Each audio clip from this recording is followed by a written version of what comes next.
This Catholic church in Carlinville, Illinois was built in 1869 and fulfills a lifelong ambition for homeowner Rich. I like renovating buildings, and I just wanted to do a church. It was my dream project of a lifetime. This unusual residence began with an unusual purchase process. Rich found it on eBay. It was a buy it now. I came down, saw it, loved it. I loved the town. Carlinville is just great. There were 2 or 3 other people very interested in it, but I was the first one that wrote the check. Unfortunately for Rich, that first check was far from the last. The final budget? We don't say that figure out loud.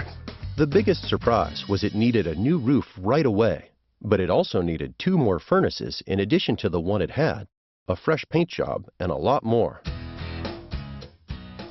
Family and friends all agree it's money well spent.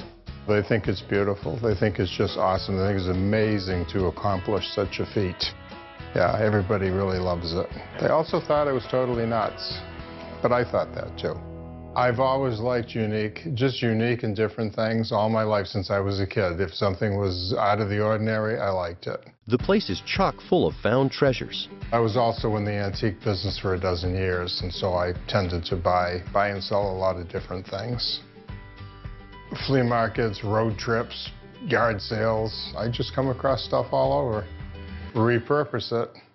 These heads in the living room, for example, were originally carved by Germans for a brewery. I bought them with no purpose in mind. I just thought, these are cool. I might use them for something. Someday I'll build them in. But they were the inspiration for the room. Because I built the columns under them so that they'd be on something, and then created the room around that. Rich works hard to keep true to the original theme. This was part of an altar rail up here. I don't know how this was used, but there were probably about 6 of these panels together, and I cut them into doors because I put the TV behind it. And it's in the Gothic shape. I carried the Gothic theme through the whole place. Rich built out the far end of the sanctuary, adding an entire second floor. This is the master bedroom. When I bought the building, the floor that I'm on didn't exist. There was just one room all the way from the floor below us, approximately 14 feet down. The altar would have started there and come all the way up into this room at about this height.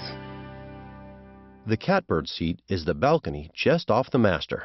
It gives us a nice view over here of the main room in the church. The ceiling has over 10,000 stars on it. They were all hand done. And then it has the rose window over there above the choir loft too, which is nice. Living in a church like this is just unbelievable. The lighting changes with the times of the day, the times of the year, the intensity. It's just spectacular. Yeah, it's a very awesome place to live. And his advice to anyone considering a project like this? Sometimes you can get into more than you bargained for. The person has to have the right aptitude for it. Some people should run.